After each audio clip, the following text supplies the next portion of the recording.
I mentioned The Ringer has an article about baseballs being juiced. Ben Lindbergh is the author of that article, and he joins us on short notice. Ben, thanks for joining us. Summarize the article, the column that you gave us on The Ringer.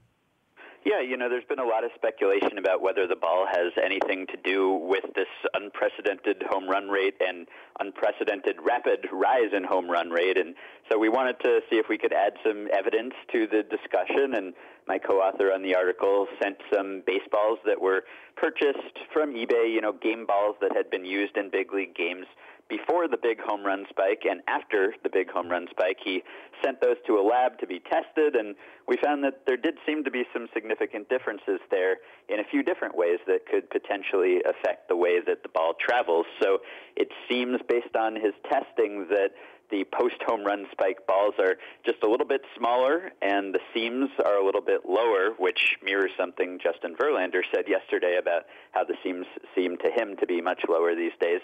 And what's called the coefficient of restitution, or the core, which really is just a fancy way of saying the bounciness of the ball, that seems to have increased too. And when you put all of those things together, they do seem to explain at least part of the initial surge in home runs that we saw a couple seasons ago.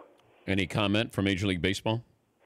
Yep, they say that they've been testing the balls and they haven't detected any significant differences. So, I don't think that this requires any kind of conspiracy necessarily. If the balls are a little bit different, it could very well be a random variation, some slight manufacturing difference, that all of these subtle differences in the ball happen to combine in a way that would produce all of these home runs. So I wouldn't say that there's a plot going on to juice the balls, but I think it's possible, based on the testing, that there could be some small differences which can produce pretty significant results. But, Ben, do you believe it's just random, that these baseballs happen to be different than other baseballs and these happen to be home run baseballs?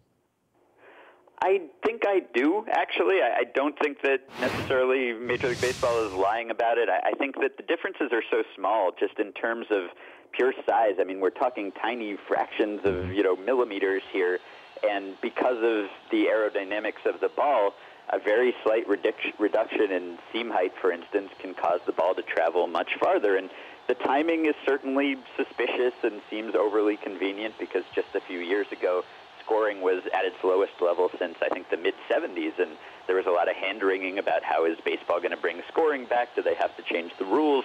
Then suddenly home runs come back, harder than ever, and so you wonder, of course, whether MLB put its thumb on the scale. But I don't think we necessarily need that to explain this, and I do think there are multiple factors going on here where, if you see an effect this large, it probably isn't just one thing. I think in history, of course, we've seen that when there have been big changes in the offensive environment like this, sometimes it either has been confirmed to be the ball or has strongly been suspected to be the ball. But I think there's a lot going on here. Pitchers are throwing harder, and hitters are not worried about strikeouts anymore, and they're swinging harder, and they seem to have decided to raise their launch angles and go for more uppercut swings to try to take advantage of all these home runs are being hit. So I think it's probably a combination of factors.